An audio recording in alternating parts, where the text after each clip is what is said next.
Hello everyone, current affairs with film booster series में आपका स्वागत है। आज है 15 अगस्त 2021। तो आज हम देखेंगे कौन कौन से important article the Hindu newspaper, current affairs और पीआईबी के साथ साथ अदर मैगजीन में इंपॉर्टेंट रहे हैं, जो कि हमारी प्रीलिम्स 2021 और 2022 की दृष्टि से काफ़ी ज़्यादा इंपॉर्टेंट है।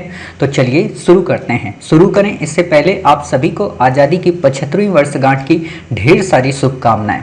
जैसा कि आप देख रहे हैं आज है 15 अगस्त 2021। तो आज हम देखते हैं हिंदू न्यूज़पेपर, करंट अफेयर्स और पीआईबी में कौन कौन से इंपॉर्टेंट आर्टिकल रहे हैं। आज का जो हमारा पहला आर्टिकल है वो है अल मोहद अल हिंदी अभ्यास के बारे में। अर्थात ये एक एक्सरसाइज है, आपसे क्वेश्चन तो नहीं पूछेगा लेकिन इंपॉर्टेंट है कि भारत व सऊदी अरब के मध्य होती है, तो सऊदी अरब की जो लोकेशन है वो काफ़ी इंपॉर्टेंट है, ठीक है। और इस समय अफगानिस्तान में टसल के कारण तो इसकी लोकेशन और भी ज़्यादा इंपॉर्टेंट हो जाती है। तो हमें पता होना चाहिए कि जो सऊदी अरब है वो लाल सागर और फारस की खाड़ी दोनों को स्पर्श करता है, ठीक है। अब आप में से कई बच्चे कहेंगे सर दिखा दो तो और मज़ा आ जाए। तो ये देखिए हमारी प्यारी पृथ्वी माता है, और प्यारी पृथ्वी माता के बाद ये हम चले यहाँ पे, ये आपको मिला सऊदी अरब, ठीक है। तो आप देख सकते हैं ये सऊदी अरब है, लाल सागर से भी सीमा टच करती है और गल्फ ऑफ पर्सिया से भी इसकी सीमा टच करती है, ठीक है। कई सारे और देश इसी के साथ लगते हैं लेकिन ये सबसे बड़ा देश है इस अरब पेनिनसुला में, ठीक है। तो आप देख सकते हो यमन है, फिर उसके बाद और ओमान है। आपको यहाँ पे पता है सुकोत्रा आइलैंड है, गल्फ ऑफ अडन है, ठीक है। बाकी आप कमेंट बॉक्स में ये बताना क्या सऊदी अरब से कर्क रेखा होकर गुजरती है, और अगर नहीं गुजरती है तो मतलब किन किन देशों से गुजरती है। अर्थात जो ये अरब पेनिनसुला है, मतलब ये पूरा का पूरा जो अरब पेनिनसुला है, इसमें कहाँ कहाँ से रेखा, जो कर्क रेखा है वो होकर गुजरती है, ठीक है। तो उम्मीद है आप हमें कमेंट बॉक्स में बताएंगे। कमेंट जरूर किया करिए, गलत हो सही हो, ये आपके नॉलेज को इन्फॉर्म करता है और आपको बेहतरीन बनाने का प्रयत्न करता है। अगला हमारा आर्टिकल है परमाफ्रॉस्ट के बारे में। वास्तव ये ज्योग्राफी का आर्टिकल है, सॉइल से रिलेटेड। तो जब हम आपको ज्योग्राफी पढ़ाएंगे तो वहाँ तो बताएंगे ही, लेकिन करंट में चर्चा में था तो इसलिए मैंने आपको बता दिया। चर्चा में क्यों है? क्योंकि रसिया जो कि साइबेरिया के पास का एक रीजन है, वहाँ पे परमाफ्रॉस्ट क्षेत्र नाम है। तो वहाँ पे केव लॉयन देखे गए। केव लॉयन आपसे इंपॉर्टेंट नहीं है, आपसे क्वेश्चन नहीं पूछेगा, बट साइबेरिया का जो परमाफ्रॉस्ट रीजन है वो भी इंपॉर्टेंट नहीं है। लेकिन सबसे इंपॉर्टेंट है परमाफ्रॉस्ट की स्थिति क्या होती है, या परमाफ्रॉस्ट कहते किसे हैं, ठीक है। तो सामान्य तौर पर इसे हिंदी में कहते हैं स्थायी तुषार भूमि, ठीक है। तो स्थायी तुषार भूमि वह क्षेत्र है जो कम से कम लगातार 2 वर्षों से 0 डिग्री सेल्सियस से कम तापमान पर जमी हुई अवस्था में है। अर्थात आप समझ सकते हो कि जो परमाफ्रॉस्ट की जब हम बात करते हैं तो ये मूलतः कहाँ पे होगा? ये मूलतः होगा वहाँ पे जहाँ पे ध्रुवीय क्षेत्र हैं, या कहें जहाँ पे बड़े बड़े हिमनद हैं, ठीक है, या कहें जहाँ पे बड़े बड़े हिमाद्रियाँ हैं, मतलब बर्फ की नदियाँ हैं, ठीक है। तो उसको हम कह सकते हैं कि ये वो क्षेत्र कहलाता है। खास बात क्या है इस क्षेत्र की? इस क्षेत्र में जो मिट्टियां होती हैं, टूटे हुए जो वृक्ष होते हैं, आदि बिना क्षय हुए पड़े रहते हैं। इसका क्या मतलब? सिंपल सी बात आप मुझे बताइए कि जैसे कि कोई पेड़ है, अगर वो बर्फ से ढक गया और बर्फ में वो दब गया तो क्या वो क्षय हो जाएगा? क्या उसका अपघटन हो जाएगा? क्या वो सूख जाएगा? क्या वो सड़ जाएगा? तो नहीं, ठीक है। क्यों? अब आप में से कुछ बच्चे कहेंगे सर पानी में तो लकड़ी जो होती है वो सड़ जाती है, तो इसमें क्यों नहीं सड़ेगी? तो आपको अच्छे से पता है क्या कि जो ये वाली जितनी भी मिट्टियाँ होती हैं, या कहें ये जो लकड़ियाँ होती हैं, ये पानी में ही तो पनपती हैं, इसलिए इनको किसी प्रकार की कोई दिक्कत नहीं आती है, ठीक है। फिर बात आती है ये जैविक कार्बन से समृद्ध होती है, मतलब यहाँ पे जो बायो कार्बन है वो सबसे ज़्यादा प्रचुर मात्रा में देखने को मिलता है, ठीक है। आपको इसके अलावा कुछ भी नहीं याद रखना है।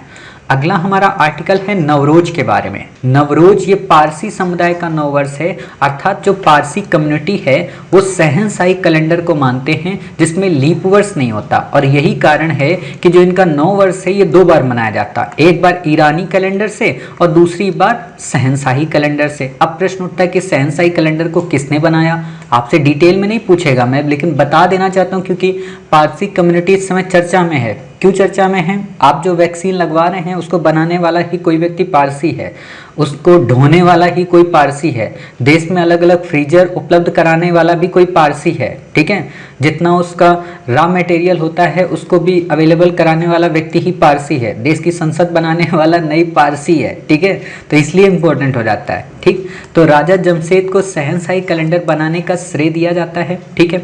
भारत में इस त्यौहार को 2 बार मनाया जाता है, ऑलरेडी मैंने आपको बता दिया, क्यों, क्योंकि यहाँ पे 2 कैलेंडर हैं, ईरानी व शहंशाही, ठीक है। आपसे सिंपल सा क्वेश्चन पूछ सकता है कि शहंशाही कैलेंडर का संबंध किस धर्म से है, तो आप बता देंगे पारसी धर्म से। अब प्रश्न उठता है कि आखिरकार पारसी धर्म है क्या, तो पारसी धर्म एकेश्वरवादी है, मतलब एक ही ईश्वर को मानता है।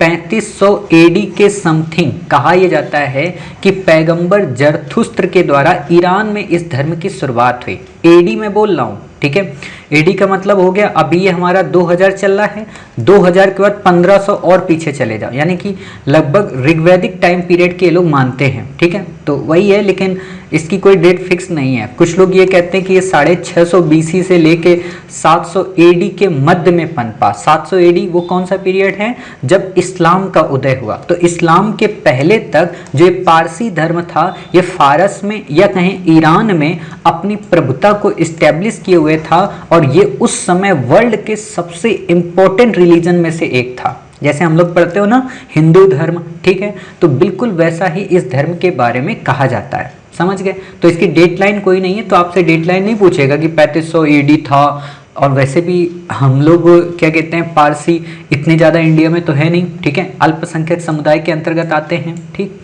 तो प्राचीन विश्व के महत्वपूर्ण धर्मों में से एक था, अल्पसंख्यक समुदाय भारत में इसे वर्गीकृत किया गया है। कमेंट बॉक्स में आप बताना कि भारत में इस समय कितने अल्पसंख्यक वर्ग हैं और कौन कौन से, ठीक है। तो इतनी बातें आप समझ गए, 2 क्वेश्चन आपके हो गए। अब देख लेते हैं कुछ और जो नववर्ष हैं, त्यौहार हैं अलग अलग स्टेट के। तो जैसे गुड़ी पाडवा और उगादी, ये कर्नाटक, आंध्र प्रदेश और महाराष्ट्र, मतलब तीनों रीजन में दोनों फेस्टिवल मनाए जाते हैं। आपसे सिंपल सा क्वेश्चन पूछा जा सकता है कि उगादी पर्व का संबंध किससे है, अरुणाचल से, कर्नाटक से, मणिपुर से, मिजोरम से, ठीक है, तो आप बता देना कि साहब कर्नाटक से। कुछ बच्चे कह रहे होंगे सर अगर तीनों ऑप्शन में दे देगा तो देगा ही नहीं, ठीक है, तो इतना क्यों सोचते हो। फिर बात आती है नवरेह। नवरेह कहाँ का है, कश्मीर का। नवरोज कहाँ का है, पारसियों का। साजिबू चेरोबा मणिपुर का। चेटी चंड आपसे नहीं पूछेगा, सिंधियों का। बिहू असम का। मोस्ट इंपॉर्टेंट है क्योंकि ये 3 टाइप का होता है, तो आपसे क्वेश्चन पूछा जा सकता है। वैशाखी सिख समुदाय का है। लोसुंग सिक्किम का, काफी इंपॉर्टेंट है, आपसे क्वेश्चन पूछा जा सकता है, ठीक है। तो इतनी बातें हो गई। जैसा कि आप जानते हैं कि कल 14 अगस्त था, ठीक है, और आज 15 अगस्त है, तो देश के प्राइम मिनिस्टर नरेंद्र मोदी जी ने अपनी स्पीच में कई सारी योजनाओं का उल्लेख किया है। तो उन सारी योजनाओं को तो हम आपको 1 से 2 दिन बाद जरूर बताएंगे, लेकिन सबसे इम्पोर्टेंट जो योजना उन्होंने कल कही थी, यानी कि 14 अगस्त की शाम को, वो ये कि अब भारत विभाजन विभीषिका स्मृति दिवस मनाएगा, ठीक है। इसका क्या मतलब, इसका मतलब ये है कि लॉर्ड माउंटबेटन ने जो 15 अगस्त को देश के विभाजन की डेट डिक्लेयर की थी, और जून से लेकर 15 अगस्त के मध्य की जो कम समयावधि थी, उस कम समयावधि में भारत से पाकिस्तान जाने वाले और पाकिस्तान से भारत आने वाले लोग बीच में किस तरीके से अनेकों समस्याओं का सामना करना पड़ा, भूख का, दंगों का, ठीक है, कईयों ने अपनों को खो दिया, कईयों ने अपनी भूमि को खो दिया। तो उसी विभीषिका की याद में, यानी कि उन पलायन करने वाले आमजनों को श्रद्धांजलि देने के लिए भारत ये मनाएगा। हालांकि बीबीसी की रिपोर्ट के अनुसार पाकिस्तान के जो विदेश मंत्री हैं उन्होंने इस पे आपत्ति जताई है। क्यों, क्योंकि 14 अगस्त पाकिस्तान का दिवस होता है, ठीक है, तो इसलिए आप समझ सकते हैं, ठीक। फिर बात आती है यहाँ पे, एक बात और मैं बताऊं कि आप में से जो बच्चे जब भी खाली हों, खासतौर पे जो 2022 का मतलब एग्ज़ाम देना चाहते हैं, वो द पार्टीशन मूवी ज़रूर देखें, ठीक है। आप डालें द पार्टीशन मूवी यूट्यूब पर, वो ज़रूर देखें। और अगर नहीं देख सकते हैं तो आप फ्रीडम एट मिडनाइट बुक को जरूर पढ़ें। आप में से जिसके पास ना हो तो हम पीडीएफ आपको उपलब्ध करा सकते हैं। हमारे टेलीग्राम चैनल में पीडीएफ ऑलरेडी हमने आपको प्रोवाइड करा दी है। बहुत कुछ सीखने को मिलेगा। हाँ, उसमें ये जरूर सीखने को मिलेगा कि लॉर्ड माउंटबेटन ने अपने आप को किस तरीके से चमत्कारिक रूप में प्रदर्शित किया, ठीक है। तो इतनी बातें क्लियर हो गई, बस ज़्यादा यहाँ पे आपको नहीं पढ़ना है। और दूसरी एक बात और है कि आप में से जो भी बच्चे, हालांकि उस मूवी के बाकी के सीन तो उतने अच्छे नहीं हैं, लेकिन ये है कि अगर आप पूरी मूवी देखेंगे और उन थोड़े मतलब आपत्तिजनक अगर सीन को अगर आप अवॉइड कर देंगे, ठीक है, तो वो मूवी आपको बहुत कुछ सिखा देगी। खास तौर पे आपके सोशल इशू और सोसाइटी को समझने में काफ़ी हेल्पफुल होगी। आप लोग सोचते हो ना कि मूवी क्या सिखाती, मूवी बहुत कुछ सिखाती है, ठीक है, तो मूवी देखकर बहुत कुछ हम सीख सकते हैं। तो आप लोग एक काम ये करना कि बेगम जान जो मूवी है उसको ज़रूर देखना, ठीक है, इससे संबंधित है, काफ़ी अच्छी मूवी है, मतलब बहुत ही अच्छी, शुरुआत ही उसकी अच्छी है। अमिताभ बच्चन की आवाज़ से उसकी शुरुआत होती है, नौसिखिया कलम की वो बात करते हैं, ठीक है, बहुत कुछ आप सीखेंगे। और जो मैंने पार्टीशन बोली वो ज़रूर देखना, उसमें भी आप बहुत कुछ सीखेंगे। देखो, अगर आप थोड़ा पढ़ाई को इंटरेस्टिंग बनाते हो ना तो बहुत मज़ा आता है। आप भगत सिंह की मूवी देख लो, ठीक है, आप आज़ादी की मूवी देख लो, गांधी मूवी देख लो, और फिर हिस्ट्री को पढ़ो, वो मज़ा आएगा कि आप सोच ही नहीं सकते हो। क्यों? क्योंकि तब आपके माइंड में वो पिक्चर बनी रहेगी, ठीक है। चलिए, अगला आर्टिकल है सुभद्रा कुमारी चौहान का, ठीक है। सुभद्रा कुमारी चौहान के बारे में ऑलरेडी आपने सुना ही होगा, कई बार सुना होगा। हिंदी अगर आपका सब्जेक्ट रहा होगा तो इनके विषय में आपने बहुत पढ़ा होगा, ठीक है। तो असहयोग आंदोलन में इन्होंने भूमिका निभाई थी, यानी कि भारतीय राष्ट्रीय आंदोलन में इनकी अग्रणी भूमिका रही है। देश की पहली महिला ये सत्याग्रही भी बनी थी, ठीक है, इंपॉर्टेंट है, काफ़ी अच्छी बात है। यहाँ पे खास बात क्या है कि इन्होंने साहित्य जगत में कविताएं लिखी थी, और उस कविता में जो इनकी सबसे फेमस कविता है वो झांसी की रानी की कविता है। बहुत ही अच्छी कविता है, आप लोग हमेशा सुनते होंगे, पढ़ते होंगे, कोशिश करेंगे चंद लाइनें आपको थोड़ी सुना सकें, ठीक है। साहित्य में हिंदी खड़ी बोली का उपयोग किया इन्होंने, ठीक है, मतलब हिंदी की जो खड़ी बोली है उसका उपयोग किया, समझ गए। आपसे ये क्वेश्चन मेंस में भी पूछा गया है कि हिंदी साहित्य ने किस तरीके से भारतीय राष्ट्रीय आंदोलन में अग्रणी भूमिका निभाई, या भारतीय हिंदी साहित्य के इतिहासकारों ने या उस समय के रचनाकारों ने किस तरीके से राष्ट्रीय आंदोलन में अग्रणी भूमिका निभाई। तो जिसमें आप भारतेंदु हरिश्चंद्र का नाम सुनते हैं, मुंशी प्रेमचंद का नाम सुनते हैं, ठीक है, कई सारे लोगों का आप नाम सुनते हैं, प्रताप नारायण मिश्र का आप नाम सुनते हैं। उसी दिशा में आपकी ये सुभद्रा कुमारी चौहान, महादेवी वर्मा, है ना, बहुत सारे लोग हैं, ठीक। तो इनकी लाइन बहुत अच्छी है झांसी की रानी की, बुंदेलों हर बोलों के मुख हमने सुनी कहानी थी, खूब लड़ी थी मर्दानी वो झांसी वाली रानी थी, है ना, ये इनका मतलब है। बहुत अच्छी लाइनें हैं, पंक्तियाँ, तो कभी आपको समय मिले तो आप जरूर सुनिएगा, ठीक है। अगला यहाँ पे आर्टिकल है कुरुबा समुदाय। कुरुबा समुदाय किससे रिलेटेड है? कर्नाटक राज्य में। इससे ज़्यादा आपसे नहीं पूछा जाएगा।